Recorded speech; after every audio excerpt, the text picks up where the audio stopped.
ABSL Summit. Transform to thrive. Hello, good afternoon everyone. Really nice to see you all. I hope you're having a fantastic day so far. Let me just start by saying what an amazing venue this is. I was actually here on Saturday with my son, and we were sat up there watching the Jouan the Sheep movie here on the stage for the Children's Day. We won't be showing or replicating the Jouan the Sheep, but we're going to have a really good debate about the business models and how do they need to transform in order to thrive. With me, I have four fantastic guests. Let me introduce you. So we've got Joanna Hrycaniuk, who is Director of GBS Strategy and Program Delivery at PMI. Jouan, Vice President at Danish Crown, Gabriela Stanakova, Senior Director of GBS Global Source to Pay Operations at Kimberly-Clark, and Dominik Woźniak, COO, Head of Global Delivery Services Poland at EY Global Services. Thank you so much for joining me. I would like to explore three areas within the context of transforming business models. Firstly, and I guess fundamentally, what is the positioning of GBS within the business? Then data and AI, it wouldn't be a debate these days if we didn't talk about AI, and people and talent management. And to fully open this debate, I would like to ask a question to our audience, which hopefully we can see on the screen in a moment in the form of a QR code. If I could just ask you to scan the QR code, if we can just get it back. And then the question is, in the eyes of the business, my GBS is seen as a threat to the business, moving too fast and taking over, as a back office function that delivers cost efficiencies and reporting, or as a true business partner that helps me driving value to our customer. So please just take a minute or to answer the question, and hopefully you'll see the results in a moment.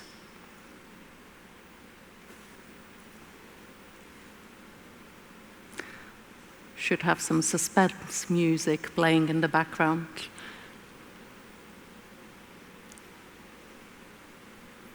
There we go. So it's majority of us see it still as a back office function that delivers cost and efficiencies, but it's good to see that we're starting to move into a true business partner, and the least of us are being seen as a threat, which is positive. So let me turn to our panelist on that subject. Gabriela, I'll come to you first. Can you share your experience at Kimberly-Clark when it comes to positioning of GBS within the business, and what do you and your team do in order to move from maybe the cost cutting into a value creation? Thank you very much, Karolina. Hi, everybody. Glad to be here. So it's very encouraging to see 33%, because that's the area I'm going to talk about. So my position, I'm leading the source-to-pay global GBS operations, which is across the globe. I have operations in all regions. I also have a third-party partner that we are cooperating for accounts payable. And when my position was created, my boss used to call my position like a GPO. And I know we could debate about GPO for hours, because there are different GPO models. But when my position was created, there was alignment immediately with procurement leadership team to see my team as an extension of the procurement organization. Which means that, for example, in my organization, we changed the structure of the team. So it wasn't just process-driven, but was process and category-driven, like an indirect material operation, direct material operations as well. So that was the first thing. The second thing is that GBS and procurement partnership, as one procurement, we call ourselves one procurement, we have a strategy, 3-year strategy on our collaboration. And that strategy is in the objectives of procurement and the GBS leadership team as well, and even CFO, because GBS reports directly to the CFO of organization. He has that objective in his goals as well. So that's the strategy where we are looking at, how we can drive complexity reduction from the end to end, because we know as GBS, sometimes we just need to process what we receive, right? So that's, looking at the end to end. Also, in terms of user satisfaction, another very important one, because, people tend to think like, this is the satisfaction driven by procurement, this is the satisfaction driven by GBS, and GBS is the organization sitting somewhere and always managing unhappy stakeholders. That's not the case. So we look at end-to-end user satisfaction as well. And the last one is about how we can deliver the value. And I think, we already heard today a lot about business value that everybody is driving. And, I would like to say that at Kimberly-Clark, we are not different. Because, if I want to behave as one procurement, I also need to adjust my objectives to the procurement objectives too. And procurement is typically seen as a money driver, money generator, yeah? So driving cost savings, working capital, and so on. And I have the same objective. But my goals, value creation, what I have, it's the contribute to the procurement objective, because we are one procurement. And I think, that's very important to actually have the targets and the objectives that are aligned with the business objectives, right? If you want to be seen as a business partner. And if we at GBS talk about KPIs and operations, then, the business will look at us just KPI and operations. So that is important.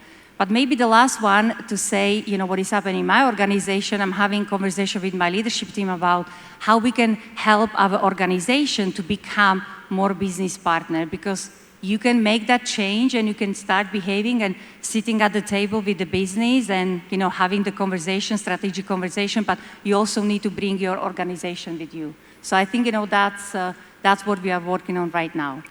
Fantastic, thank you. So I'm hearing the importance of that red thread between the strategy of the business and translating that into the GBS operation is super important, thank you.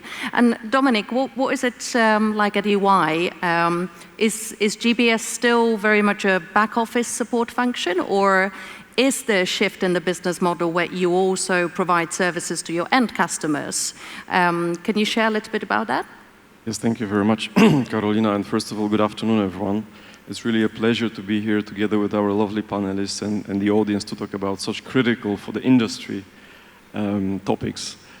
To answer your question short, from my perspective, it is not really anymore the back office. And just to expand a little bit on this, let me travel in time a little. And if I think about myself, I had the opportunity to observe as well as be part of the transformation of the sector for over 2 decades, out of which the last 13 years I spent with EY Global Delivery Services. And if I go back to 2011, when we first started in Poland and we opened our first office in Wrocław, we really started with a small team, very non-complex administrative type of tasks, very typical back then to what the GBS was used to be doing. And then over a period of time, encouraged by the successful completion of the first phase of moving certain activities from our Western European countries into Poland, we have been growing in scale as well as we have been growing in competency. So along with the growth of the scale, the complexity of activities that we have been handling has also grown. And up until today, we have moved from very much internal focused service delivery to more than a half team today out of over 3,000 people that we have in Poland at this point of time, working very closely with our EY local member firms globally to deliver different type of client services. And I think this has been really a proof of how we have been evolving over those last 13 years, sorry. From that perspective, what I also think is or has been very critical for us as an organization on that journey, and there have been multiple things, but if I was to call a couple of them, I think the scalability and cost management initially. Then when we moved a little bit more to advanced stage of our operations, the ability to identify and execute on our unique value proposition here in Poland. Then client centricity, always, irrespective of whether that's internal or external. And very relevant, I think, particularly this day, innovation and adaptability. Because, that are the elements that are going to take us forward. And I think out of all those elements that will be important for the GBS models to thrive going forward, those 5, or most of them, for sure will count, among many others as well. Fantastic, thank you. I really like that idea about the internal client-centric, because we tend to be very much focused on our external clients, and sometimes we do forget how important our internal client organization is. So great, thank you for pointing that out. And Joanna, what about PMI, and what is the maturity level when it comes to being integrated within the business? Thank you. So good afternoon, everyone. It's really great to be here with you. Just to say, PMI is not Project Management Institute. It stands for Philip Morris International, because every time I ask Copilot, it's a different answer. So if some of you know our organization, we have gone through huge transformation over the last couple of years. So 10 years ago, we said we are going through the smoke-free future. So from producing really the cigarettes only, we started bringing new categories as well into our scope. So it was really huge transformation after so many years of our existence of our company, that we also seen a huge opportunity for GBS to play a very critical role into the overall company transformation. And then also from very functional, we got appetite to do more. And 3 years ago, aside of finance, we also started centralizing commercial activities, offering project management solutions, and several more activities. And then also aspired to integrate other very centralized shared service centers within the organization. And a year ago, we came with the conclusion that it's going to be great that the GBS start becoming a business unit within PMI. So really separate function that can cut across all of the other functions, and also have a leader, have our own strategy, very much linked into the company strategy. So again, I will say build on what Gabriela said. It's very important to say how GBS is really driving the value for the organization. So with that in mind, we have first time from our 20 years existence as GBS, we have our leader. We still report to finance, which I also believe it can change over time. But then we are more considered as a horizontal across all of the functions, and we are also part of the global operating model of PMI, which opened the door for many other opportunities on how we can expand our scope of services to the functions and to our categories. And this is now what we are doing with our strategy refinement. We are building very much on end-to-end process transformation, of course, including digitalization, because as Karolina said, without AI, there is no debate now about transforming organizational processes. And then we also said what else we can really centralize. And for centralized activities, I don't see there is much big, let's say, opportunities for cost. There is far more opportunities for value generation, and then from the process ownership. But then for all new activities, we really built quite ambitious business cases. So just to conclude, I don't believe, and it was said today already, we are not asking about mandate, what we just do. We are going to the functions and categories with a proposal, just what GBS can do more and how PMI can leverage more GBS organization. Great. So you're taking the driver seat as well in that relationship, which is important. Thank you. So I'm hearing we along the journey in terms of integrating with the businesses, but there are a number of things that still need to change and evolve with regards to the business model in order to fully integrate. So let's focus on AI to start with. And Max, I'll come to you. is the AI still a buzzword, or are we seeing the applications of AI in driving the improvements within the business models? What's your experience? Thank you, Karolina, and I'm the lucky one with the AI question, yeah, the big elephant in the room. I think there's no yes or no answer. I think first we need to define what is AI. I think there's a lot of discussion, and rightfully so, about what AI can bring to the business. But in some cases, you may wonder, what is true AI? What is robotics on steroids? In my current context in Danish crown, and if I look at the journey we've done over the last 5 years in terms of, since we set up the operations here in Krakow 5 years ago, I think we've done a lot in terms of transformation. We've used a lot of RPA, CI, and we've gone a long way. Now, obviously, is how much more can we deliver for the business? Labor arbitrage is shrinking, and really comes to the question of AI. I think one of the things that I observe in the current context is we are investing, an IT organization is investing in terms of AI because this is the right thing to do, and so to some extent it's fashionable and it's the buzz.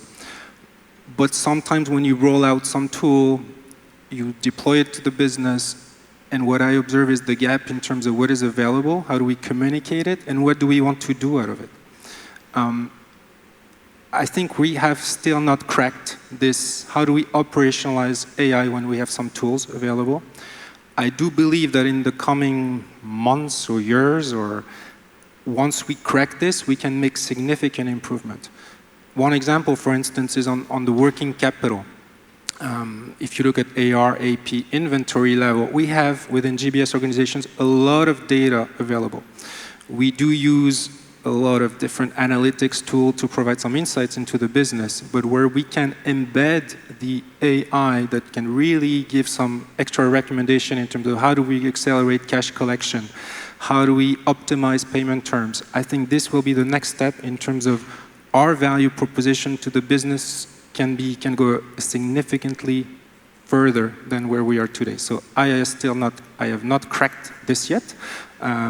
I'm not giving up, and I'm truly believing that within the GBS organizations, because of all the data that we sit in, this is the place where AI can be deployed effectively, because we also have the talent available that can use the tools effectively. We have the data, and once we do that, our value to the business will go exponentially higher. Fantastic. Thank you. And Joanna, let me come back to you. Do you agree with Max? What's the viewpoint from the PMI perspective? And maybe you can share some of the projects that you're working on from the AI. Happy to do so. And I believe PMI, as many organizations, we are preparing ourselves as well for anything big that AI is going to bring, which I believe is going, for sure, AI is going to be a very big transformation driver over into next couple of years, whether it's 3 or 5 or 2 or even quicker. I believe every year we are seeing more and more change in this topic. So what we did in PMI, I mean, GBS is not driving fully AI agenda because we are still looking across the company, and it's led by our IT organization on how we can leverage best way AI within the company.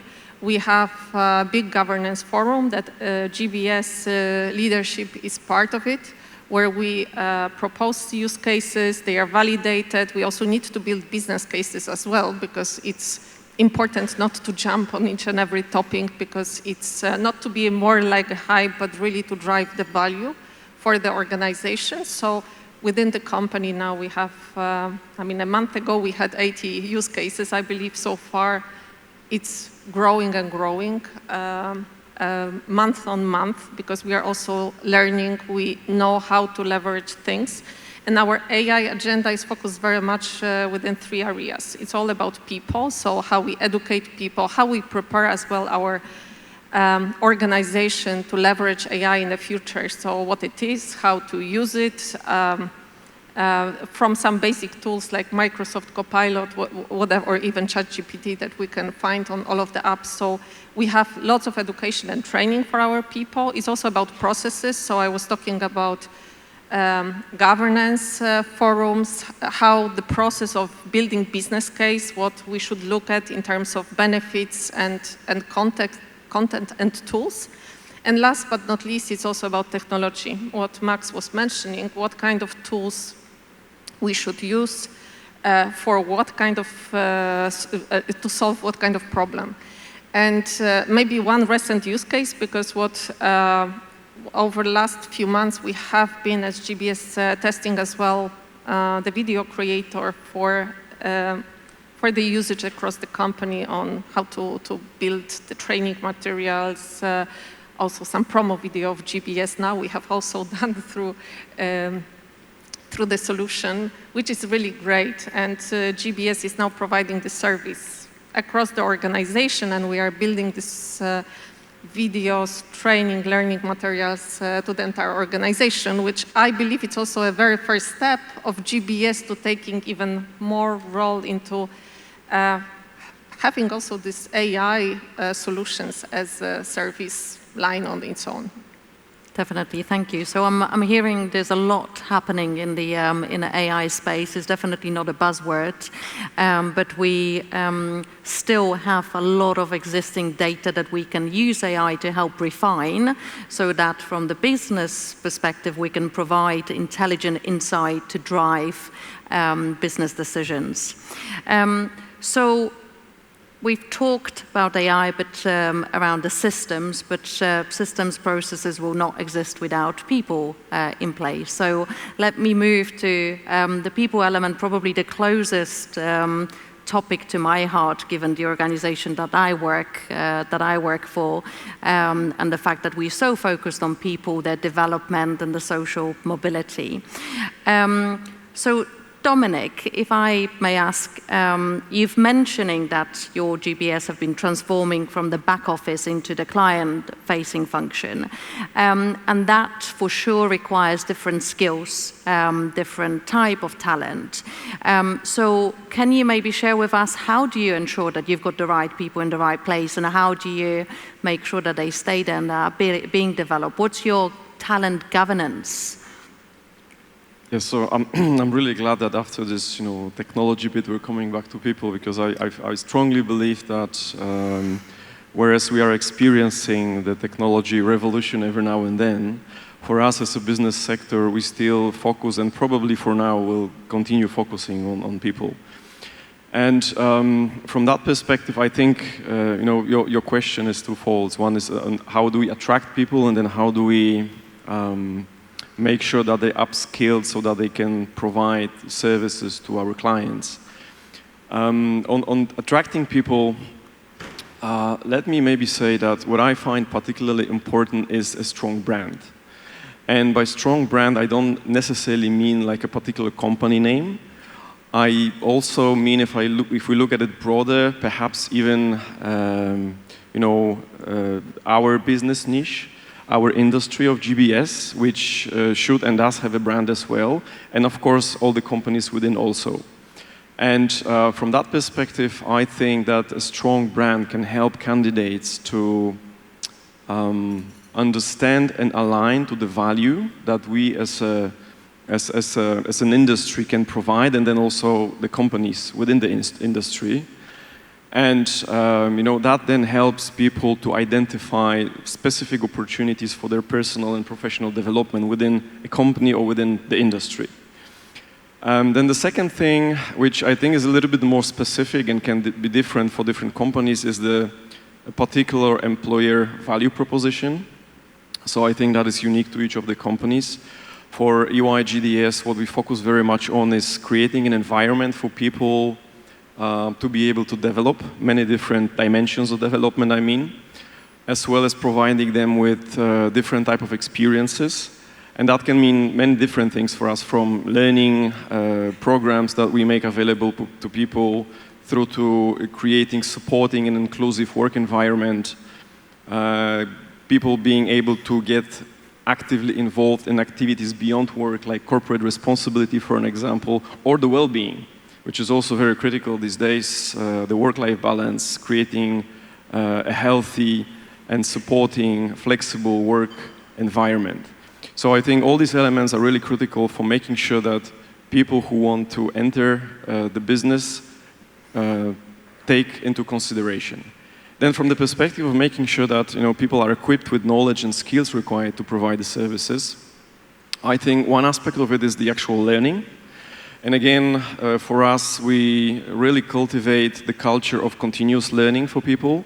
And we do encourage them to explore different options. We do have individual learning programs available for them, but we also have a wide variety of courses and trainings available that they can choose from. All of our companies can also join an MBA course with the Whilde University in the US. I think all this experience equips them with knowledge and the possibility to interact with others, to learn, continue growing. What we find critically important as well at the same time is the ability to use those skills that they learn in practice. And from the perspective of our very much global organization, at this point of time we are, as EYGDS only, about 70,000 people in 9 different locations.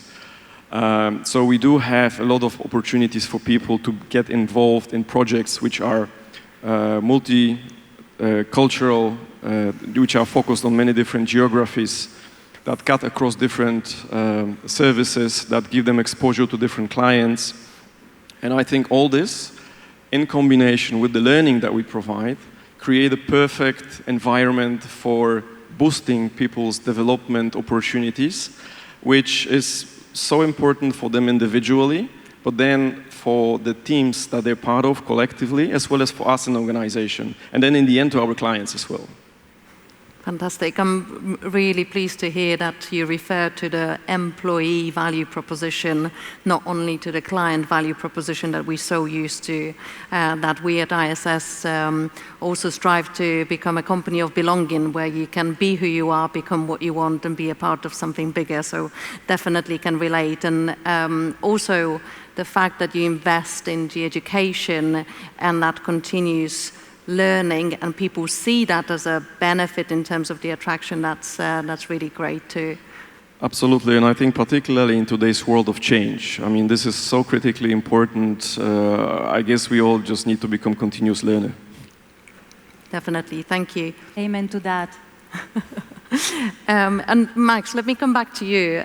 So GBSs have been evolving from the perspective of the business models, but have we invested enough in changing people's skills to, I guess, align with the new needs that we have? Are we doing enough from the talent management perspective? Some may say we're doing too much.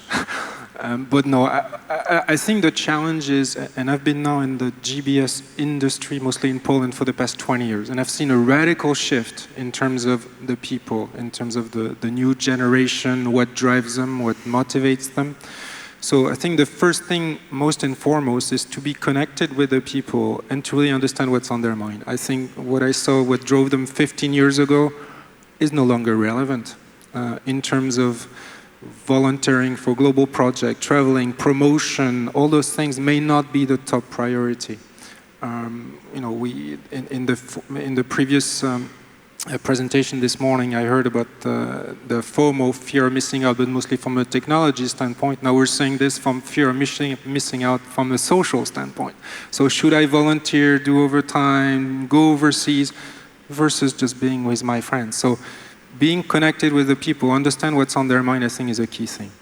I think that the second thing that I observe is the kind of the no BS dialogue between the teams at all levels. I think the current generation is much more direct, has different values, and I think we need as leaders to adapt to their needs. Maybe do a little more hand-holding in terms of spending time on understanding strategies and what's in for them. What we do in Danish Crown, and I think that works pretty well, is a very collaborative approach. So when we want to increase the employee check survey scores, or we don't have a top-down solution. We do representative from all various teams, and we work together. And I think this togetherness and tackling the problem together with the generational leads is working pretty effectively. Fantastic, thank you. So we've talked a lot about the evolving in our businesses, but I can't help but think that there is a massive change happening around us that causes revolutions all around us. So I have one question to all of you. How should we function in such environment? Are we being quick enough with the pace of change? Maybe Gabriela, I will come to you. So massive change, overwhelming, revolution, but very true and very real words nowadays, I would say. And I think, it's very important to become conscious about this is it. Yeah, and how we are looking at that from our perspective. So I think, I touched on that one a little bit in the beginning when I was talking about my organization and how we collaborate with procurement and become more like a business partner. So I think, with GBS, to be able to understand and digest what's coming, because the change is coming from the business. And I think we had a debate before when we were preparing for the panel. You cannot separate GBS change and the business change. GBS is reflecting the business change. And I think it's very important that GBS is invited when the business is thinking about the change. Many times happens that GBS is the receiver. Something is changing, and then they come to GBS and they say, what does that mean for you? And tell me how you can deliver efficiencies. Yeah? So I think it's very important for us to remain there visible at that environment. But maybe, 3 things which I believe it's important for us to be seen as business partners, so then eventually we are invited for that conversation.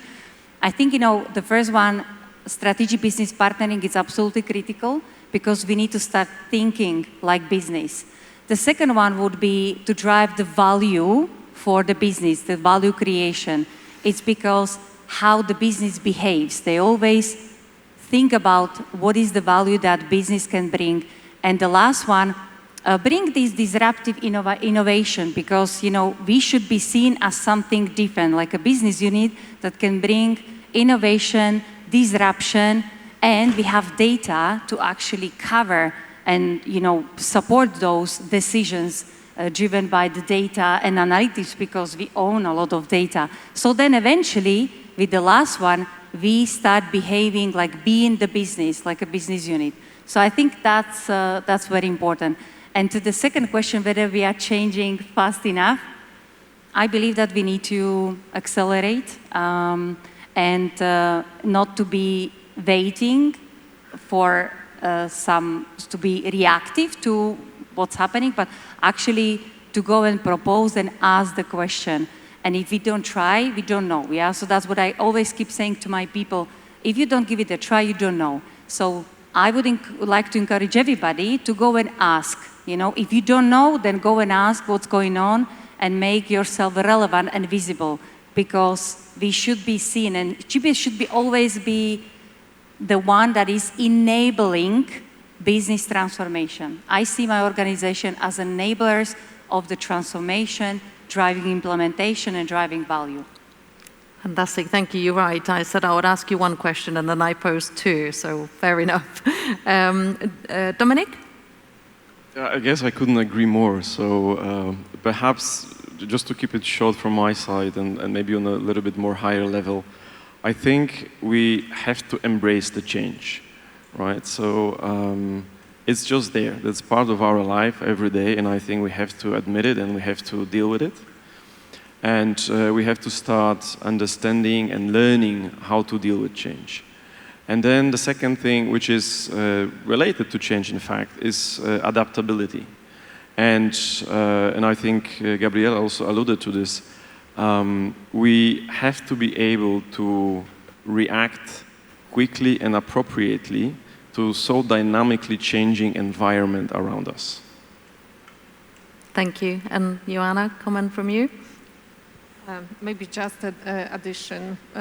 For sure, this constant learning, because the world is changing fast. It's not only technology, it's economical environment. It's really, the world is changing itself. So I believe it's this learning and, how we also put to ourselves, because it's not only about train the people, it's also how we as leaders, we really make a role model, so we can also talk to people irrelevant to the generation on the same topics, and we are all catching up.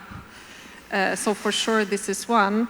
And the second one, because the world is changing so fast, we have so many new tools, solutions, it's very easy to be distracted where we are really going. So for me, it's really important to say, where of course, whatever direction we select, we need to adjust it on a regular basis, but at least to keep the pace and to really put on the vision and really the direction, because otherwise, the more we lose focus, the more we do things that are completely irrelevant to our strategy, the more irrelevant GBS becomes. So, this is going to be my addition.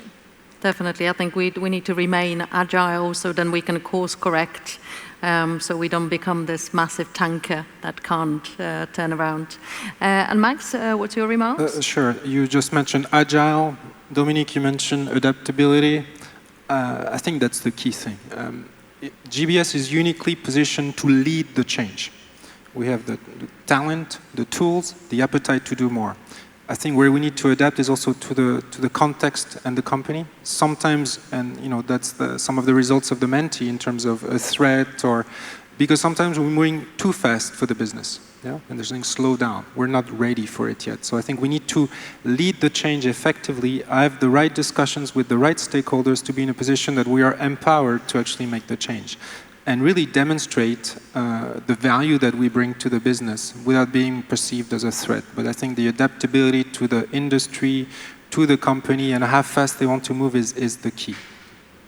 Definitely, thank you so much. So what I'm hearing is it is a revolution rather than the evolution. And I guess to capture three elements that we've discussed, in order to make the business models thrive, we need to invest in positioning of GBS within the business and be the part of that strategy process.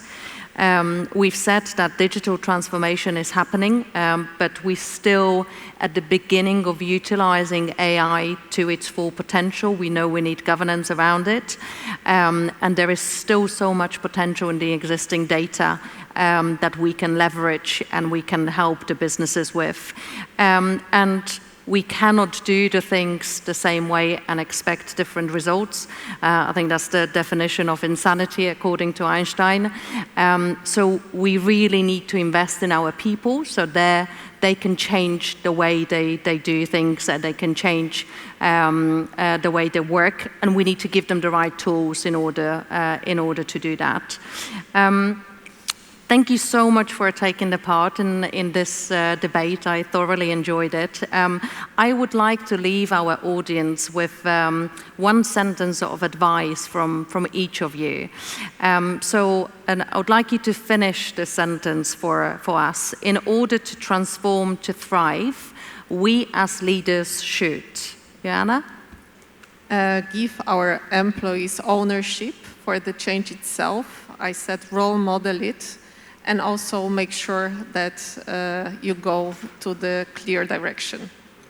Thank you. Max? Lead by example and inspire your teams to transform. Gabriela? We should continue building people-centric organization, encourage curiosity, and support development. Dominik? Maybe just to add, I think as leaders we should also think in strategic terms and also look at GBS not through a GBS lens, meaning holistically through the overall business perspective, because I think that can help us really with pushing our organizations within our companies up the value chain and get the right seat at the table. And I think if we do that, then we can really become even stronger assets to our companies.